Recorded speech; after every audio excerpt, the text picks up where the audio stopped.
Para volver a nuestro tema, hay que señalar que los cursos que Poliziano impartió sobre poesía homérica abarcaron específicamente el periodo que va de 1485 a 1490.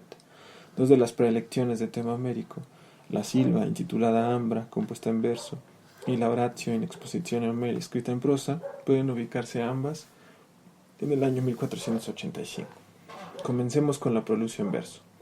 El Ambra forma parte de la obra poética latina más ambiciosa e importante de Poliziano, la Silvae.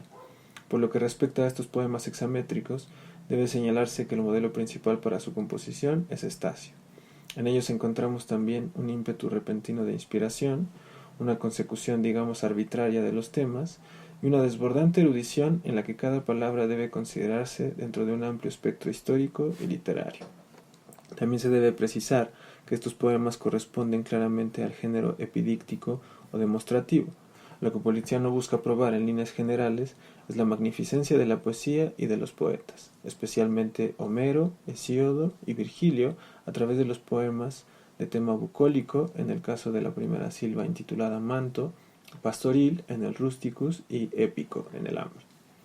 Citando a Francesco Bausi, podemos decir que la silva es un feliz ejemplo de poesía al cuadrado, no más, como en los años juveniles, un ejercicio libre y desprejuiciado, sino poesía sobre la poesía, poesía que habla de sí misma y que se celebra a sí misma, poesía que se hace historia, crítica y filología. En cuanto al Ambra, dedicada específicamente a Homero, es conveniente recordar que este es también el nombre de una villa situada en Poggio a Caiano, adquirida por Lorenzo de Medici en 1474, y que él mismo celebra en una poesía propia titulada igualmente Ambra. De manera que el objetivo encomiástico en esta silva es doble. Se celebra la poesía homérica y al mismo tiempo la villa de Lorenzo. Nuevamente encontramos aquí un trasfondo político siempre presente en la literatura humanística. Poliziano reúne en este poema prácticamente la totalidad de su conocimiento en torno a Homero. Habla con detalle de los diversos orígenes posibles del poeta mediante un complejo cuadro mitológico, hace un compendioso resumen de la Ilíada y la Odisea, presenta a Homero como maestro de la elocuencia y señala su capacidad para desplegar cualquier tipo de estilo retórico, y muestra un gusto, digamos, de carácter helenístico por las versiones más inusuales de algún mito determinado. Por ejemplo, que Aquiles ha desposado a Medea en las islas de los bienaventurados y que se encuentran felices en los campos elíseos. No obstante, todo esto queda enmarcado en un elogio ininterrumpido que aparece ya desde los versos iniciales, donde encontramos la exaltación del poeta griego. En este punto, Poliziano hace también una reivindicación de sí mismo como poeta capaz de cantar a Homero. En el mismo inicio encontramos a Homero como figura enciclopédica, fuente primaria de todo tipo de conocimiento, lo cual nos remite por supuesto a la nota en el ya mencionado manuscrito autógrafo de la traducción de la Ilíada. Poliziano presenta a Homero como origen del sacro furor poético, aspecto relacionado sin lugar a dudas con la doctrina filosófica de Marsilio Ficino, y simultáneamente como maestro de toda ciencia y saber. Esta concepción de un Homero omnisciente es extraído de las Vitae homéricas, casi podríamos decir hagiografías, del pseudo Herodoto y especialmente de Homero, del pseudo Plutarco, textos que Poliziano había utilizado ya al proponer su traducción de la Ilíada y más aún en la composición del Ambra. Pero este aspecto sirve de sostén argumentativo, especialmente en la Oratio in exposizione Homeri. A tal punto Poliziano presenta no solo noticias, sino también el orden de los temas, la enumeración misma de sus razonamientos y las citas provenientes del de Homero para la composición de su Horatio, que los no pocos enemigos que tenía lo criticaron constantemente por este hecho al punto de tacharlo de plagiario. Estas invectivas tendrían todavía un eco en el prólogo del Gargantúa de Rabelais. Es curioso que Poliziano haya seguido casi al pie de la letra lo que podía leer en el pseudo Plutarco para la elaboración de su Horatio. Sorprende sobre todo pensando en los múltiples recursos que el humanista poseía, los cuales le habrían permitido realizar una interpretación propia que no se sujetara simplemente a repetir lo dicho hasta entonces sobre Homero. Sin embargo, debe pensarse que pese a su genio, Poliziano también tuvo que enfrentarse con limitaciones, y estas tenían que ver sobre todo con que en el siglo XV Homero estaba redescubriéndose. Debido a esto, sus lectores aún no tenían en sus manos los instrumentos necesarios para plantearse y explicarse cuestiones como el origen y la transmisión de la poesía homérica, o bien la existencia misma del poeta. Es por ello que incluso Poliziano no podía más que ver en Homero una figura literaria de carácter mítico y legendario acerca de la que no era posible plantearse ciertas preguntas. Pensemos, por ejemplo, en su muerte. De tal suerte que en la Horatio, Poliziano extrae a Homero del tiempo y de la historia, y lo coloca en una esfera suprahumana donde predomina solo la belleza, nuevamente a causa del influjo del neoplatonismo ficiniano. Por lo tanto, la exégesis que Poliziano hace de Homero y de su poesía se limita a repetir conclusiones ya conocidas, ya sean las que recolectó en el de Homero o las que leía en otros autores que hemos mencionado antes. También debe pensarse que su juicio y apreciación de la poesía homérica estaba supeditada a la interpretación que Marsilio Ficino hace en sus obras de la poesía en general.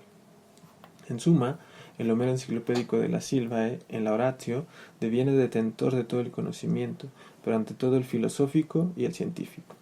Ahora bien, hay que considerar que esta imagen de Homero no fue inventada por Poliziano. De esta forma era visto en el Quattrocento italiano, con la admiración propia de una figura sagrada. De cualquier manera, no deja de sorprender el hecho de que no haya en la Horatio cuestionamientos o digresiones acerca del estilo, de las cualidades retóricas de la Ilíada y la Odisea, pese a que Homero era considerado el modelo máximo de la elocuencia, o del uso de las fórmulas en todas sus variantes. Da la impresión de que las obras de Homero representaban para Poliziano y sus contemporáneos una especie de historia sacra y por lo tanto incuestionable. Es por esto que la única vía que Poliziano pudo seguir fue la de recopilar testimonios sobre la vida y obra de Homero que sirvieran para engrandecer más aún su figura. Otro elemento a considerar es la eterna confrontación o síntesis entre Homero y Virgilio, que determinó la forma en que los humanistas enfrentaron no solo la traducción de Homero al latín, sino también la misma lectura de su poesía. Homero era sin duda digno de la mayor veneración.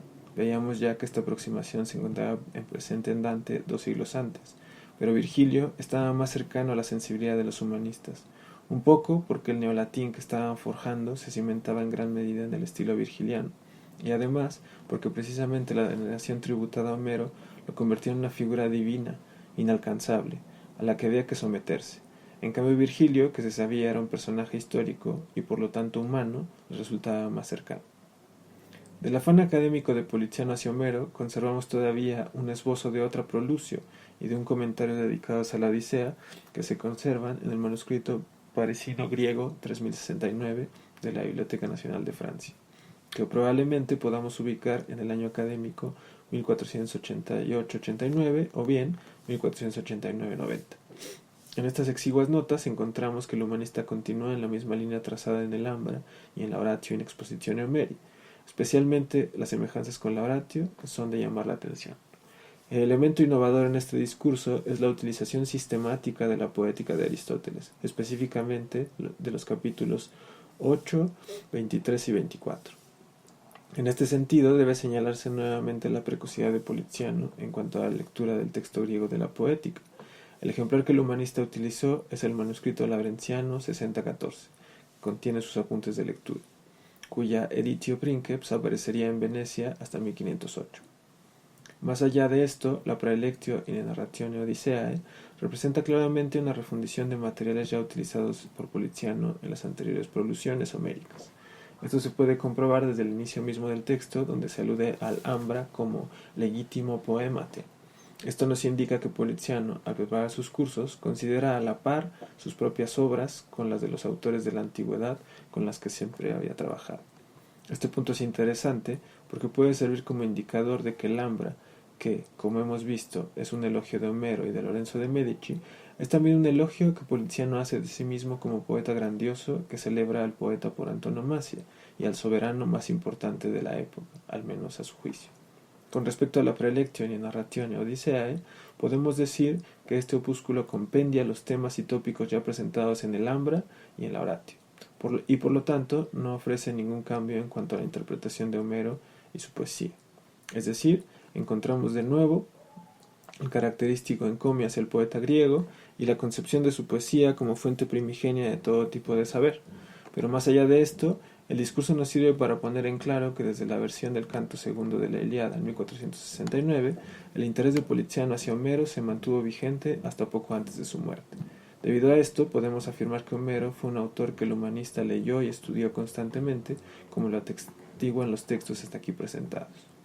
Así pues, tras haber hecho este panorámico repaso por los textos homéricos de Poliziano, podemos concluir que, pese al refinado método filológico que el humanista desarrolló y empleó en tantos otros autores, y a sus dotes únicas de intérprete y crítico, la figura cuasi divinizada de Homero creada en el 480 le resultó absolutamente impenetrable.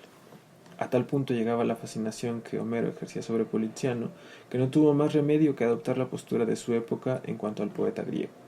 Esto ocasionó que sus escritos homéricos se circunscribieran al elogio y a la repetición de interpretaciones ya hechas previamente, ya fueran antiguas o contemporáneas.